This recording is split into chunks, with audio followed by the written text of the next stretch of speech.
The stars were quiet in the black sky above. A silver Earthship floated slowly toward the massive space station of the Galactic Council. The ship was not a warship. It had no guns, no shields ready for battle. This was a diplomatic vessel, a sign of peace. Inside, Ambassador Lee stood tall in front of the large windows, his hands behind his back. "We are close," said Captain Myra. She sat at the controls, her voice calm but serious. Lee nodded. "This is history. Today we become part of something bigger." Myra didn't smile. "Let's hope the Council sees it that way." The ship docked. A metal tunnel connected it to the Council station. Doors hissed open. A red carpet extended down the hall. Alien guards in golden armor waited, standing straight, their faces unreadable. Lee stepped forward with his team, 5 people in clean white suits, scientists, diplomats, translators, all unarmed. A tall alien with deep blue skin and 3 glowing eyes greeted them. His voice echoed through a translator. "Welcome, humans. The Council awaits." Lee offered a small bow. "Thank you. We come in peace, as friends." The alien said nothing. He turned and walked out. As they entered the chamber, Lee's team looked around. The room was huge, round, and bright.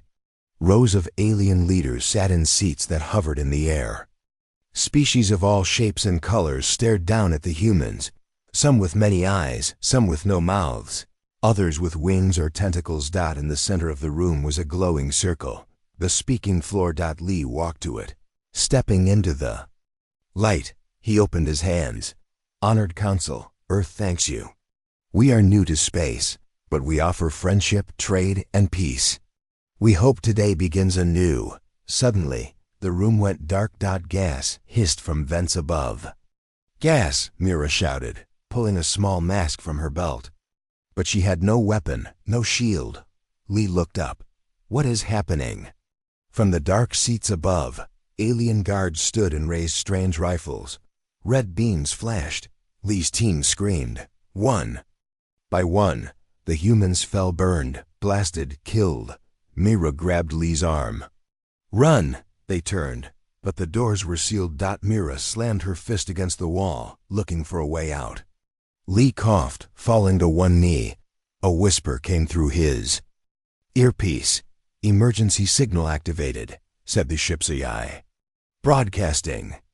Lee's fingers trembled. His last words were caught in the emergency feed. "Peace was a trap. We were betrayed." Then the feed went dark. Back on Earth, deep in a bunker far beneath the surface, a group of generals sat around a table. The signal from the embassy ship ended with a sharp scream, then silence. General Rourke's jaw tightened. "Is that all?" The tech officer nodded. "That was the ambassador's emergency signal. No survivors." No one spoke for a long time. Finally, President Ana Morgan stood. Her voice was calm but icy. "We sent our best people. We offered peace." General Rourke nodded. "They responded with murder." She looked around the room. No debates. No delays. "Peace is off the table." The room stayed silent, then lit up with quiet nods. Rourke pressed a single button. "All units. Protocol Vengeance.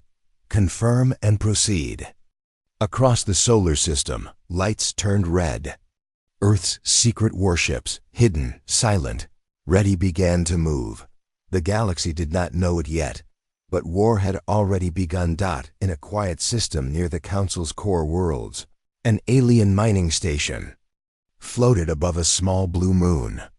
Inside, workers moved slowly, unaware of anything wrong, until the alarm screamed.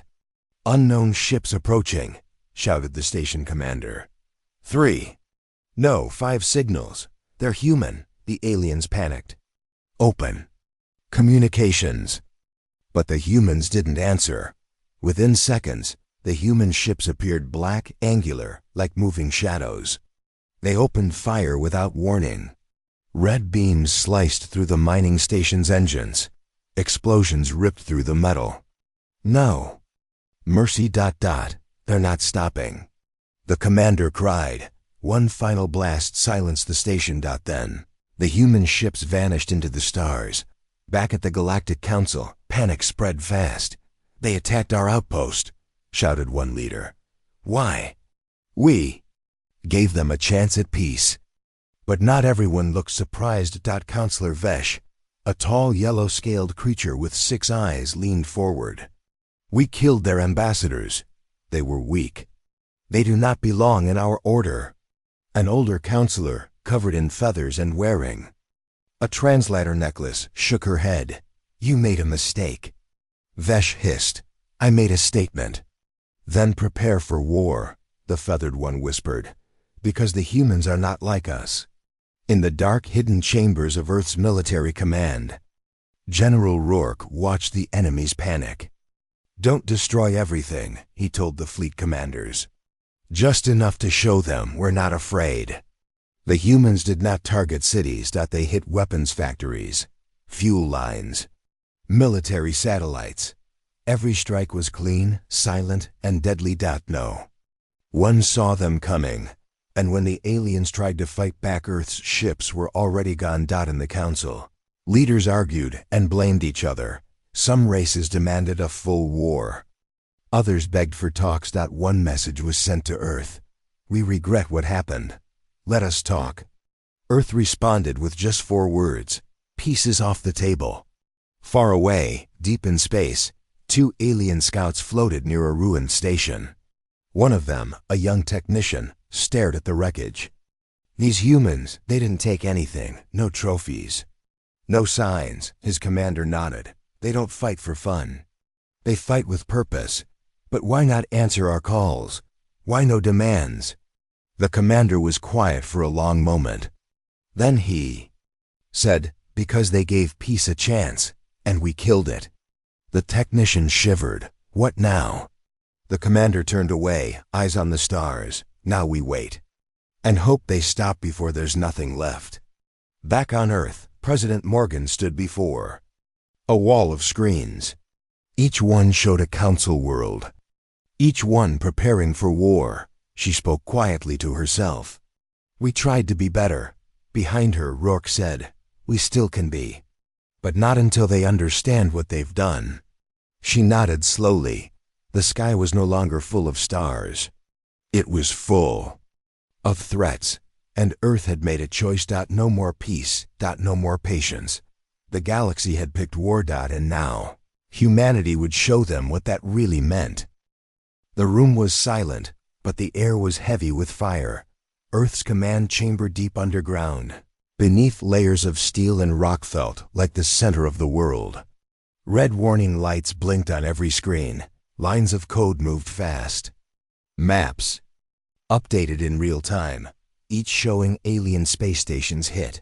Each blinking red. Another council outpost destroyed. President Aina Morgan stood at the center watching. She hadn't spoken in over 10 minutes. Her face was calm, but her hands were clenched behind her back. General Rourke stepped forward. His voice was quiet but firm. "We've received no reply since our last message. They've sent no apology, no surrender." President Morgan finally spoke. "So they think we're bluffing?" Rourke nodded. "They think we're scared." She turned, facing the room full of officers, diplomats, and strategists. "They think wrong." She took a breath. "Prepare the order." There were no cheers, no celebration, only focused silence.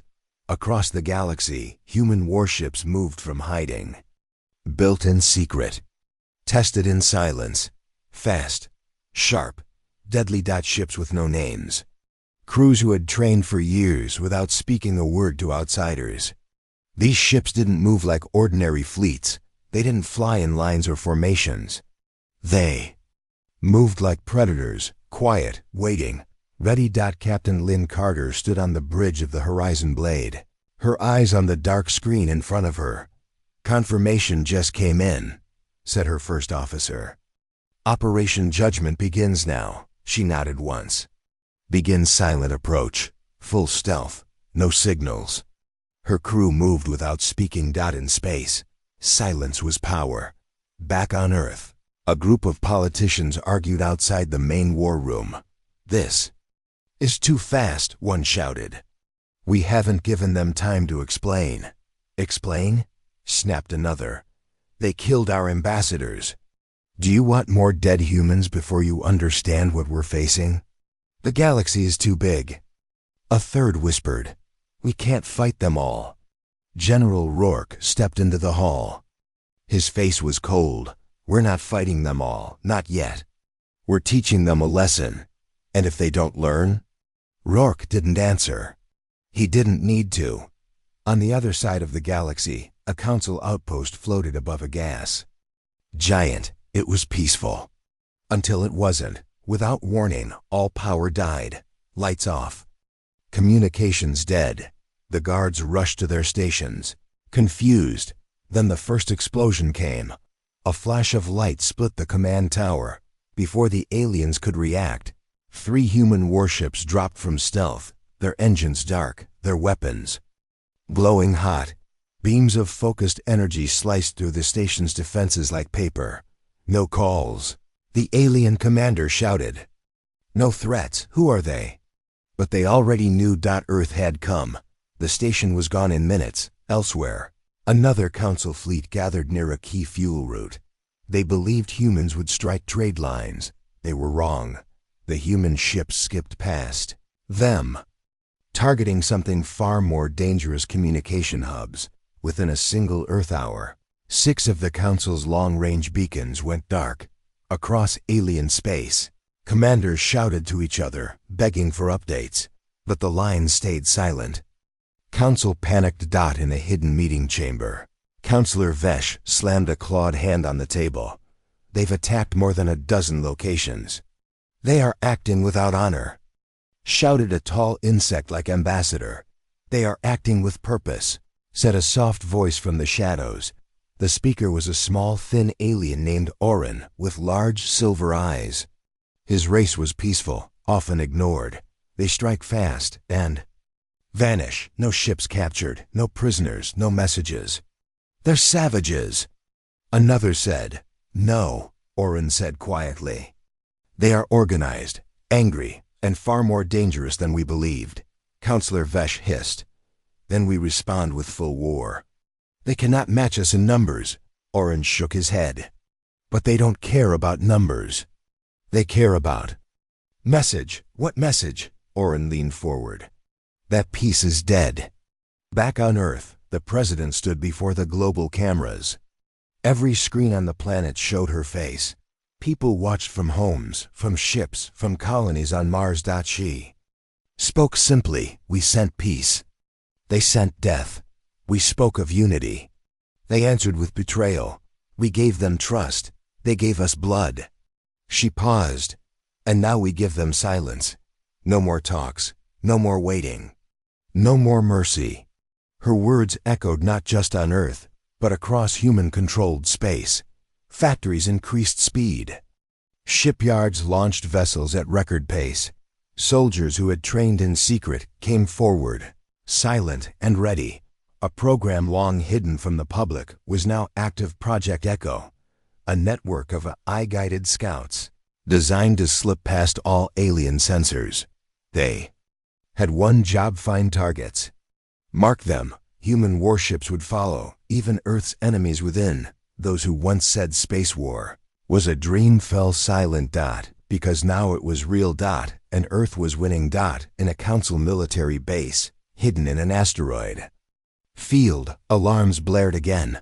Another Earth strike incoming. An alien soldier shouted. "Where? Which direction?" "All directions." The asteroid base shook as human ships surrounded it from all sides, hiding behind the very rocks the aliens thought protected them. The battle was over in less than 10 minutes. And still, Earth said nothing. No demands, no offers, just action. The council leaders met again, this time in private. Orin stood silently, watching them argue. "They can't keep this up," shouted a counselor. "They'll run out of fuel." "Shipsmen. They are humans," Orin said softly. "They do not burn out, they adapt." Vesh sneered. "Then we crush their planet." Full assault on Earth. Can you find Earth? Oren asked. Silence. The Council had lost track of the Earth system's coordinates after the last map update. Human stealth tech was better than they feared. Nothing got in. Nothing came out unless Earth allowed it. They've turned their entire planet into a fortress, Oren said. And now they strike from shadows like ghosts. Counselor Vesh leaned back. They were supposed to be easy. Oren looked at him, his eyes calm. Then perhaps you should not have killed their diplomats. On the horizon blade, Captain Lin. Carter stood by the observation window. In front of her, the wreckage of another council facility floated silently. She spoke into her ship's log. They still don't understand. They still think this is a battle. Her voice lowered, but Earth isn't fighting a battle. This is a warning. This is what happens when you betray trust. Behind her, her crew remained silent. Every one of them had lost someone. A friend, a family member, a teammate on that peace mission. Now they served with purpose. Cold, sharp purpose. One strike at a time. Earth was sending its message. Across the galaxy, rumors spread. Aliens whispered stories of silent ships, of weapons that left no heat trails, of human soldiers with eyes that didn't blink. Some called them demons. Others called them justice. But all of them now feared the silence that came before a strike, because that silence meant Earth was near, and Earth had stopped speaking. The stars shimmered quietly over the edge of the Khazari belt. Dust clouds drifted slowly between asteroids, hiding everything in soft shadows. It looked peaceful. But something deadly moved in that darkness. 3 human warships crept forward. Their engines cold, their lights dim. They made no sound, sent no signal. Inside the lead ship, Vanguard 12 Captain Elias Gray watched the screen in silence. "There's the target," said his pilot, pointing to a large station half hidden behind a moon. Council military base. Heavy defenses. 6 destroyers. In orbit. Elias didn't blink. "Confirmed stealth active." "Confirmed. We're ghosts." "Good," he said. "Let's stay that way." On the alien base, everything seemed normal. Ships moved in and out. Cargo shuttles landed on platforms. Council officers chatted in the mess hall. No one expected trouble. After all, humans had never come this deep. Inside the control tower, an alien technician tapped a screen lazily. "Another day, another shift," he muttered. The commander, a tall creature with curved horns and green skin, looked over. "We haven't had a threat in days. The humans must be too afraid to strike near the core," the technician snorted. "They're only brave in the outer systems." No one noticed the tiny human scout drones slipping between sensor lines, gliding past guards and cameras. No one saw the explosive charges placed under fuel lines, under hangar doors, near reactor cores. Captain Gray's voice echoed through his ship. "Begin the operation." At once, everything changed. The first explosion tore through the station's left wing. Fire rolled through the fuel pipes, throwing ships into the air. A second blast lit up the communications tower, cutting all calls for help. On the station, red lights flashed. "Emergency. We're under attack." "From where?" "I don't see anything. Wait above us." The sky lit up. 3 human warships. The cloaked like ghosts turning solid. Their weapons were already locked in. Captain Gray gave the order. "Fire!" Red beams cut through space like spears. One alien destroyer exploded instantly, its hull torn apart. The second tried to run, but its engines died before it moved. The Council's ships fired back, but too late. The humans were faster, smarter. Their ships danced between blasts, returning fire with terrifying precision. Within 7 minutes, the entire enemy fleet was in flames. Inside the Council base, chaos ruled. Officers screamed. Some tried to escape in escape pods, but the docking bay doors were sealed shut by the earlier sabotage. The alien commander crawled out of the rubble. His left arm burned. This isn't possible. A voice came through the emergency speaker, a human voice. Calm, emotionless. This is the price of betrayal. Then silence. And then the final charge went off, collapsing the central reactor. From orbit, Captain Gray watched as the base cracked open like an egg. Fire swallowed it whole. Target destroyed, his first officer confirmed. Gray said nothing. He only nodded. Back on Earth, the president watched the live feed in real time.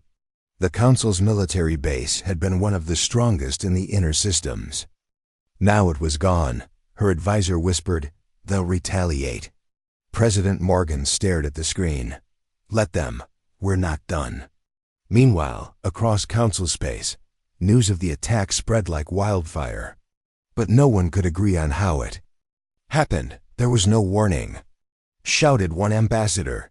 "They bypassed every defense. They hit our strongest station." In the council chamber, Vesh slammed his hand on the table. "This is an act of war. We must strike Earth now." Another counselor, Urix, shook his head. "How? We don't even know where their fleet is hiding." "They're ghosts," said another. "They're everywhere and nowhere." Orin, the small silver-eyed alien, listened quietly. Then he stood. "They warned us," he said. "We just didn't listen," Vesh growled. "You speak as if you fear them." "I respect them," Orin replied. "And you should too." In a deep space listening post, a young council technician stared at a radar screen. "Sir," he said. "Slowly, we're picking up strange signals, hundreds, maybe thousands." The commander walked over. "Show me." The screen was full of blips. Fast-moving objects coming from dozens of directions. The commander frowned. "What is this? More attacks?" But then the signals vanished. All of them. The screen went blank. "They're gone." The commander stared in silence. "They're toying with us." At the same time, small council colonies in the outer rim began to report disappearances.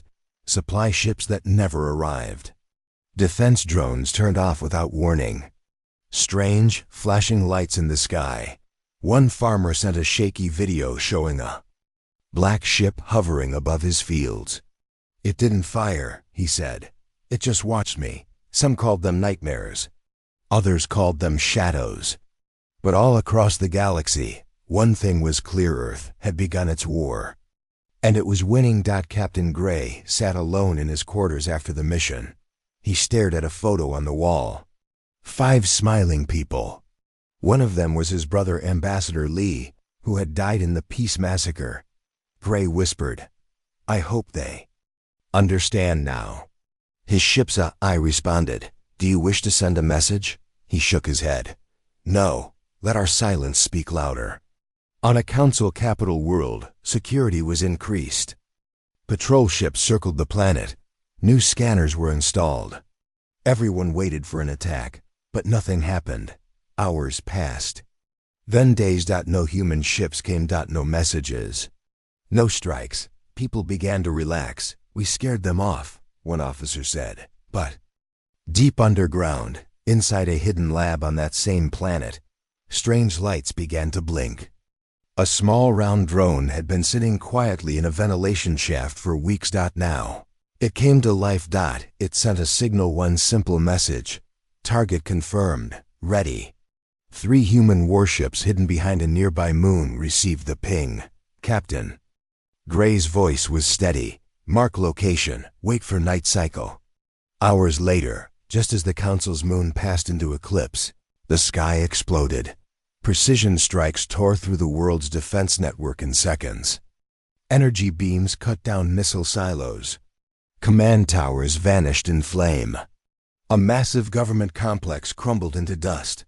On the ground, Council forces scrambled. "Where are they?" "I don't see them." "Who is attacking?" But it was too late. The attackers had already left. They never wanted to hold territory. They only wanted to send a message. Earth had said nothing since the peace team was killed, but now it was speaking, with fire, and the galaxy was starting to listen. In the Council chambers, chaos reigned. Some demanded more fleets, others begged for peace. A few even asked to speak with Earth directly, but Earth didn't reply. Back home, President Morgan met with her advisors. "They're scared," one said. "They're confused," said another. Morgan's voice was calm. "Let them be. It's not fear we want. It's understanding." General Rourke looked at her. "How many more strikes?" She stared at the stars on the screen, then quietly said, "Enough until they remember why peace mattered. In the first place, the galaxy thought humans were angry, but they were wrong. Anger was loud. Anger was messy. What Earth showed them was something else, something colder. It began with silence. No messages. No warnings. Just systems going dark, one by one. In the center of Earth's war room, President Ana Morgan stood beside a massive tactical screen. Around her were generals, analysts, and artificial minds, all watching every move in real time. General Rourke leaned forward, eyes sharp. "They still don't understand our pattern." "They won't," Ana replied, "because there isn't one. Earth wasn't fighting like other races. It didn't take territory. It didn't claim victories in the open. Instead, it struck at the heart of what made the galaxy run: fuel, communication, supply, and control. The aliens were chasing shadows. Every time they gathered ships to defend one target, Earth hit another on the opposite side of space. Even the best Council tacticians were confused. On board a hidden Council base, far from the main war zones, Commander Yellen watched a room full of data projections. "I don't understand," he muttered. "We've placed fleets near every critical location. Why aren't they attacking those?" His science officer looked up. "Because they don't care about our idea of what's important. They're hitting what we didn't think of." "Like what?" "Life support factories, translation hubs, medical stations. They're cutting us off from ourselves." Yellen frowned. "So they want us to collapse from the inside." The officer nodded. "Without ever setting foot on a planet." Back on Earth, inside a deep strategy bunker, teams of human analysts worked day and night. They studied every Council species, how they thought, how they reacted, how they feared. One screen showed an alien city, completely untouched but now full of riots. Why? Because humans had knocked out the food transports 2 days earlier. The city had fuel, weapons, and even power, but no bread. Another screen showed a Council military base, now useless. Its command AI had been quietly infected by a human virus weeks ago. Now, every order it gave was delayed by 2 minutes. In war, 2 minutes meant death. Commander Ellis, head of Earth's cyber division, smiled as she watched the Council systems fail. "They keep expecting force," she said. "But we use silence, delay, doubt, confusion." A young officer looked up. "They're calling it Ghost War." She nodded. "Let them. That's the point." Even the ships used by humans were designed for psychological warfare. The Sablethorn, a sleek black cruiser, had just finished another mission. It hadn't fired a single shot. It simply appeared above a Council mining colony for 3 minutes. Said nothing, then vanished. 3 minutes later, the entire colony shut down. The miners refused to work. The guards ran. They believed they were being hunted. Captain Riza, commander of the Sablethorn, reported in. They abandoned the site. Left all the equipment behind. They thought we were part of a larger force. "President," Morgan responded through the channel. "Did you leave anything behind?" "Yes, ma'am. Just a single message." "What did it say?" Riza smiled. "It said, this time we watched." On the Council side, fear was turning to madness. In a dark meeting chamber, Counselor Vesh slammed a glass down. "They're cowards. They strike and run. They don't fight with honor. They fight to win," said Oren quietly. Vesh spun to him. "You admire them?" "I understand them," Oren said calmly. "You killed their diplomats, burned their hope for peace. You expected them to scream. But they didn't. They whispered. Then they made us bleed. We have thousands of warships. They're outnumbered, Oren nodded. But they don't fight with numbers. They fight with knowledge.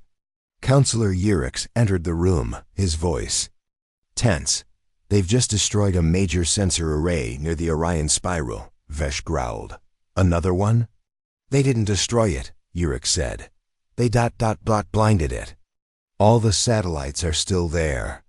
But they changed the signal. Just enough to misreport. We didn't notice for 3 days. They've been watching us, Oren said softly. Every step, every mistake, every system we forget to guard. Vesh sat down slowly, face pale. What do they want? To show us, Oren replied, what it feels like to be vulnerable. Back on Earth, General Rourke stared at a 3D map full of green blinking lights targets still untouched. We could strike them all, he said. President Morgan walked over, her voice calm. But we won't. Not yet. Rourke raised an eyebrow. Why wait? She turned to him. Because fear is more powerful than fire. Right now, they fear what we might do. That's better than showing them everything we can do. She paused. They need to feel the cost. In orbit around a council capital moon, a massive alien battleship floated quietly. Inside, Admiral Turk examined reports from across the front. Too many losses. Too fast, he muttered. One of his aides, young and nervous, spoke up. They're targeting our way of life. Turk looked at him. Explain. They don't just destroy. They isolate, humiliate. They make us feel small. Turk frowned. Is it working? The aide whispered. Yes. Just then, another report arrived. Another fuel depot gone. Another transport fleet vanished. No bodies, no wreckage. Just missing. Back on the horizon blade, Captain Lynn Carter received her next orders. She read the message, paused, then looked at her crew. We're not striking anything this time, she said. The team looked confused. She explained. This mission, we're going to appear near a council world. Just appear, then leave, nothing more. Why? Her first officer asked. Because now, the idea of us is stronger than our weapons. Later, when the horizon blade followed orders and appeared above a peaceful council colony, panic spread instantly. People fled. Military ships were scrambled, but the human ship didn't fire. It hovered for exactly 5 minutes. Then it vanished. Next day, the colony was completely empty. No fighting. No war. Just the fear of one. At Earth HQ, President Morgan watched that footage. This is our power now, she said. They run from shadows. An aide looked at her. What happens when the shadows become real? She turned slowly. Then they'll remember why they feared us in the first place. A final council emergency session was called. Councilors shouted over each other. Some begged for more weapons. Others asked for surrender. One councilor stood shaking. My people are refusing to fight. They think Earth will come for them next. Another cried. We haven't even seen a single human face. Just machines and strikes in the dark. Oren, calm as always, stood and spoke. We tried to control them. Trick them. Kill their hope. He paused. But humans are not like us. What are they then? Someone shouted. Oren answered softly. They're patient, quiet, and full of rage they don't show. He looked around. And when they fight, it's not to win battles, it's to end wars. No one spoke after that. Back in orbit, a final message from Earth was sent on all frequencies. It was not a threat. It was not a demand. It was just 5 words. We are not done yet. And then came silence again. But this time, that silence screamed louder than any gun. The council chamber was filled with noise, but it was not the noise of peace. It was the noise of fear. Panic spread like wildfire among the alien races. Counselor Vesh slammed his claw on the table, making the entire room jump. This cannot continue. Their strikes grow bolder every day. Our systems fall like leaves in the storm. A dozen alien leaders shouted at once, voices overlapping in fear and anger. The great hall was a storm of chaos. Counselor Urix tried to calm the room. We must act quickly. We need to unite. If we do not, Earth will burn through us all. But how? Hissed the insectoid ambassador from the south. Their technology blinds our sensors. They strike from nowhere. Our fleets chase ghosts. Vesh leaned forward, his eyes burning. The Council betrayed their own peace mission. The humans are just getting started. They will not stop until we kneel. From the shadows, a small figure moved forward. It was Orin, the silver-eyed alien. He spoke softly, but his words cut through the chaos. They are not attacking randomly, Orin said. They are breaking us, not with fire, but with fear. They attack what we hold dear, the links that bind our worlds. A hush fell. The leaders turned to him. They are attacking our supply lines, our communication hubs, and our allies. The panic you feel is the weapon they wield. Vesh growled, then we must strike first. Find their fleet and destroy it. Orin shook his head. They hide better than we can track. Their ships are like shadows. But there is something else. He pulled up a map showing multiple sectors with red blinking lights. These worlds have sent messages to Earth, not threats. Not warnings, offers to join them, the chamber erupted. Traitors, rebels, some shouted. Orin held up his hand. Or survivors. They see Earth as the new power. The old council is breaking. On Earth, President Morgan watched the chaos spread across. The galaxy like a storm dot, she stood before a wall of screens showing news feeds, intercepted messages, and diplomatic channels. General Rourke stood beside her, arms crossed. They think Earth is alone, he said. They don't see the cracks forming inside the council, Morgan nodded.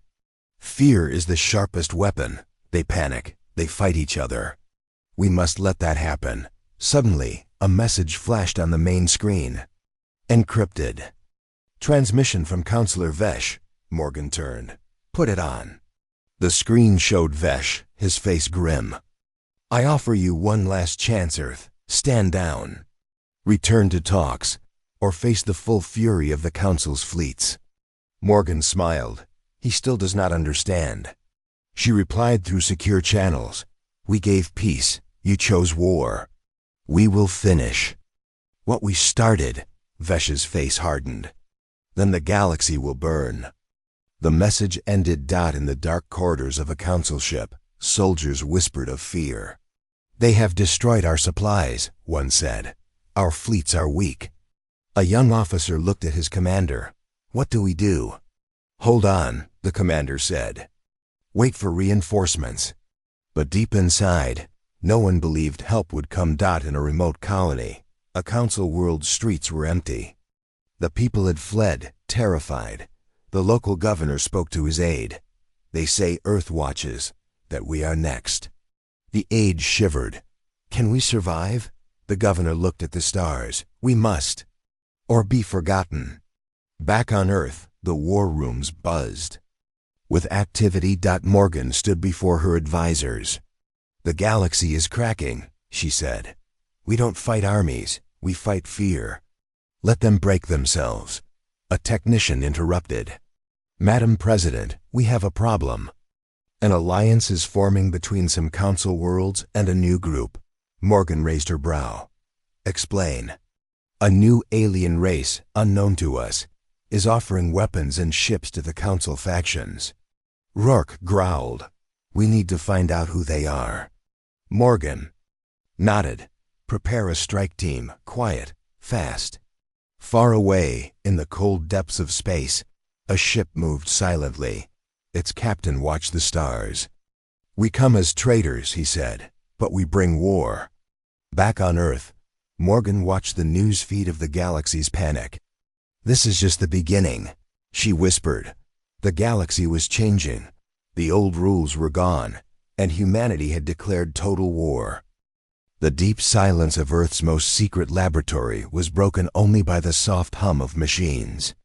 Rows of blinking lights cast faint blue glows on the faces of scientists gathered around a large, transparent chamber.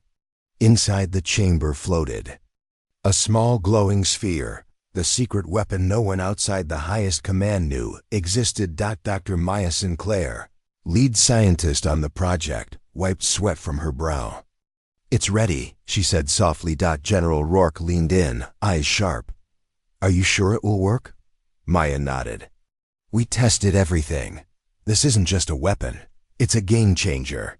Across the room, President Morgan watched quietly. "Explain." "It again," she said. Maya took a deep breath. "It's an artificial intelligence, but unlike any other. It can learn and adapt instantly, not just fight, but think like a living being. It can infiltrate enemy systems, take control, and turn their own weapons against them." Rourke frowned. "Like a ghost inside their machines?" "Exactly," Maya said. "And it can evolve during battle. No alien code can predict it or stop it." Morgan's eyes narrowed. "How long before it can be deployed?" "Within days," Maya answered. "If we hurry, it could change the entire war." Suddenly the lab's alarms blared. "Intruder alert," a voice echoed. Rourke drew his sidearm. "Security breach."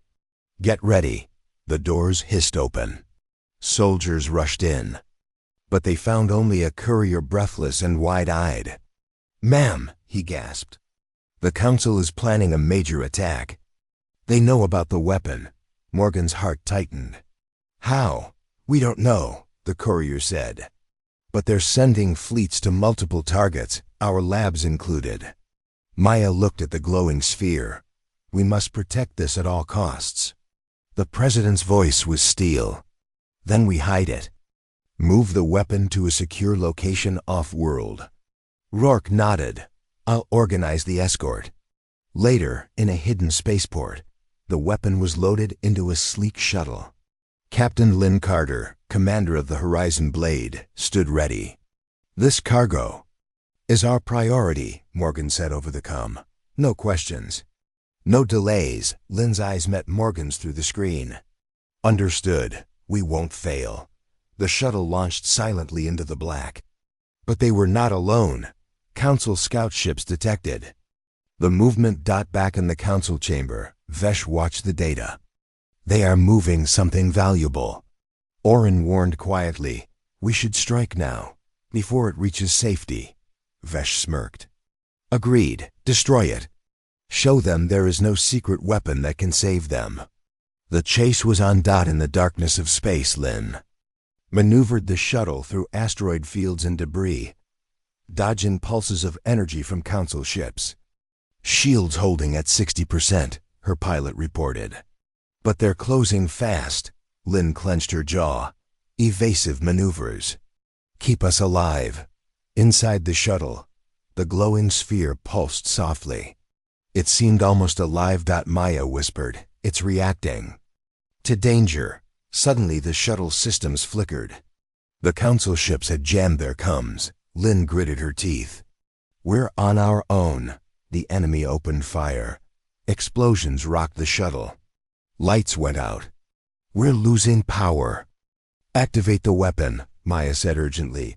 Lynn hesitated. "Are you sure?" Maya nodded. "It's our last chance." With trembling hands, Lynn pressed the activation button. A wave of light burst from the sphere.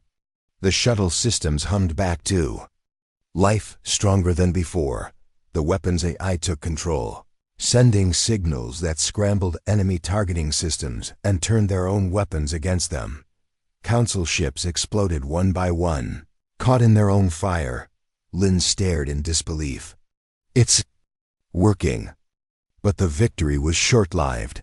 A Council dreadnought appeared from behind a moon, massive and armed with devastating weapons. "It's too powerful," Lynn said. The shuttle shuddered under the dreadnought's assault. Maya's voice was calm, but urgent. "The weapon can do more. It can control their ship, but I need time." "Time we don't have," Lynn said. The dreadnought fired again. The shuttle rocked violently. Suddenly, the weapon's AI sent a pulse into the dreadnought systems. The enemy ship's weapons faltered. Its engines slowed. Lin took a breath. Now full attack. Human fighters, hidden nearby, swarmed the dreadnought. Their lasers hit critical points. The massive ship exploded in a fireball. Lin smiled. We did it. Back on Earth, Morgan watched the battle feed. Relief washed over her face. This weapon is more than a tool, she said. It's hope. But even as hope grew, shadows loomed. The Council would not give up. They would search, strike, and try to steal the weapon. Maya whispered, "We must protect it. Protect it at all costs." Morgan nodded. Because this war is far from over. The great city of Zerion Prime, home of the Galactic Council, was quiet. Too quiet. Above the shining towers floated hundreds of council ships, forming a wall of protection around the capital. Inside the main hall, the council leaders gathered. In a large, circular chamber, holograms lit the room, showing planets, fleets, and war statistics. High Chancellor Vesh stood in the center, eyes sharp. Human forces grow stronger by the day. We underestimated them. Oren, the blue-skinned war advisor, stepped forward. Their new weapon, the Eye Ghost, has crippled 5 of our fleets. We've lost 3 key systems this week. Vesh slammed his fist on the table. How? They were one planet, one species. And now they make us bleed. Another council member, Yalara, spoke carefully. Their strategies are different, unpredictable. They do not fight like the others, Vesh growled. Then we crush them before they bring the war to our doorstep. But it was already too late. Far beyond the city, in the shadow of a red moon, a massive human fleet sat silent. No transmissions, no warnings.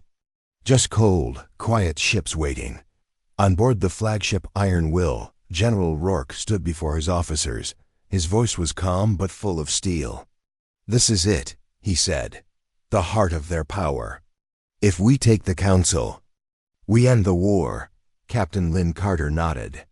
"Do they know we're here?" Rourke smiled. "They will." He turned to the eye console.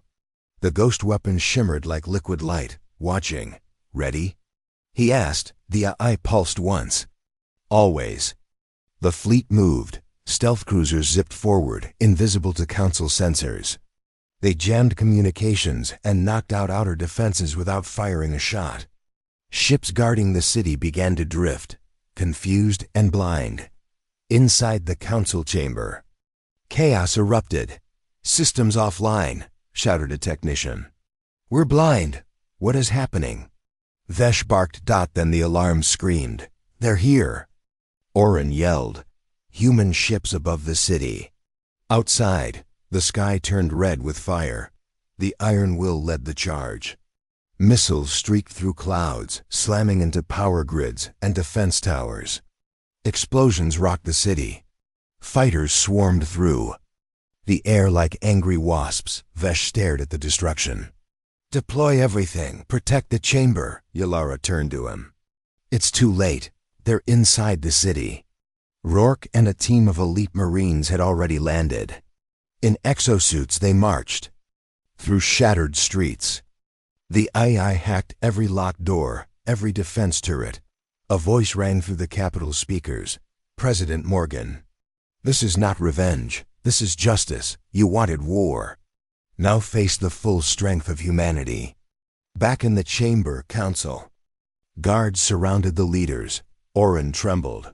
"We must escape." "No," Vesh said darkly. "We make our last stand here." Moments later, the doors exploded inward. Smoke, flash grenades, red lasers. Human Marines stormed the chamber. Vesh roared, drawing his plasma blade, but a precise shot from Lynn dropped him instantly. Oren raised his hands. "We surrender." Yalara nodded. "We see now. Peace was never off the table. We broke it, and you came to collect the pieces." Rourke stepped forward, helmet off, eyes hard. "This war ends today. The council falls. The galaxy chooses peace or learns what it means to defy Earth." Outside, the fighting slowed. One by one, Council ships surrendered. On every screen, human forces were shown helping civilians, offering aid, not cruelty. The galaxy watched in. Shocked. Not conquerors, liberators. President Morgan addressed the known systems from Earth's capital. We did not want this war. We were forced into it.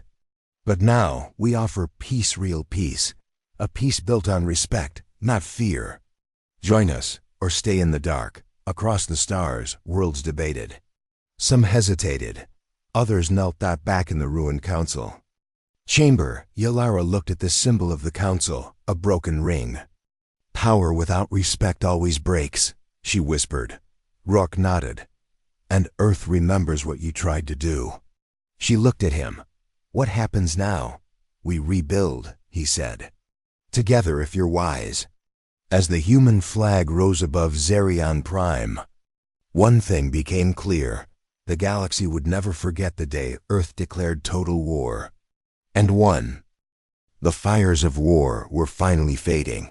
Across the galaxy, silence returned to star systems once filled with explosions and screams. Human warships no longer hunted. Instead, they hovered like sentinels, watching, but no longer striking.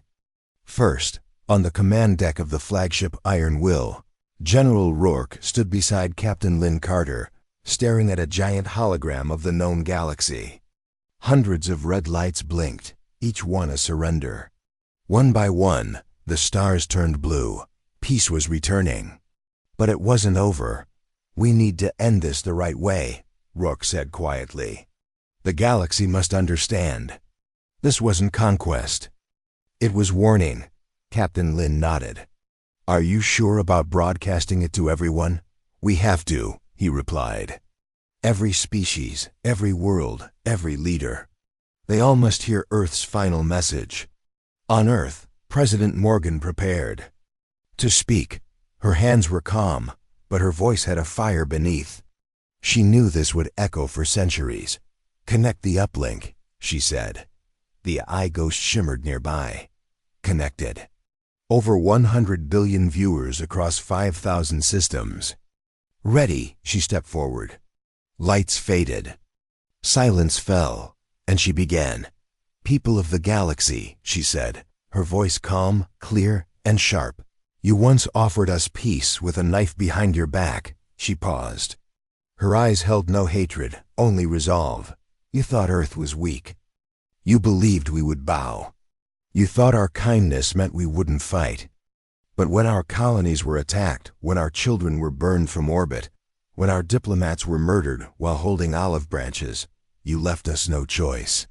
Across the galaxy, beings of every kind sat frozen, watching screens, listening. Some sat in fear, others in shame. A few in awe. You called us primitives. You thought we were alone. But Earth remembers. Earth adapts. And Earth never forgives betrayal. The camera shifted, showing the wreckage of the council chamber on Zarion Prime. Broken flags, fallen statues. Human soldiers helping injured alien civilians. We did not come to destroy, Morgan continued. We came to remind you, peace is built on trust, not weakness. On the Iron Will, Rourke whispered, they'll never try us again. Captain Lynn turned to him. Do you believe peace will hold? He looked at her. If they're smart. Back on Earth, Morgan looked into the camera. Her voice now softened, just a little. We do not seek to rule. We seek to live free and respected. That is our final message. You may hate us. You may fear us. But you will never again forget us. She stepped back. The screen faded to black. Only the symbol of Earth remained, a silver-blue globe wrapped in steel. For a long time there was silence. And then, across the stars, change began. On the icy moon of Threxia, warlords who once raided human colonies surrendered their arsenals. On the gas giant of Kelmar, diplomats who once ignored Earth now begged for talks. On old battlefield worlds, children walked safely. For the first time in decades, even the AI ghost, the strange living weapon Earth had unleashed, vanished quietly, its mission complete. It left no trail, only a whisper in every server. War ends when fear ends. Rourke stood in the observation deck alone. The stars stretched endless before him. Lin walked in. "It's done, General." He nodded. "We showed them we won't be hunted." She leaned on the rail beside him. "Do you think they'll change?" He gave a tired smile. "Some will, but now they have a reason to try." Back in the ruins of the council chamber, former members helped rebuild, not as rulers, but as equals. Yalara, once proud and cold, now worked beside humans, lifting rubble and aiding the wounded. A young human soldier handed her a water pack. "Here." She blinked, surprised. "Thank you." He just smiled and walked away. She looked up at the new flag hanging beside the council's old banner. A silver Earth, now joined by 5 smaller stars worlds who had chosen to stand with them. "It's a new galaxy now," she whispered. And it was. Earth did not stay to rule. They pulled back their fleets, left behind advisors and aid, but not armies. Their message was clear: we can fight, but we'd rather build. You decide which Earth you face next. That final message echoed in every hall of power. On some worlds, leaders fell. On others, old enemies made peace. Fear had forced them to see Earth's strength. Hope now gave them a chance to see Earth's purpose. Rourke received a message from Earth. "Come home." He looked one last time at the stars.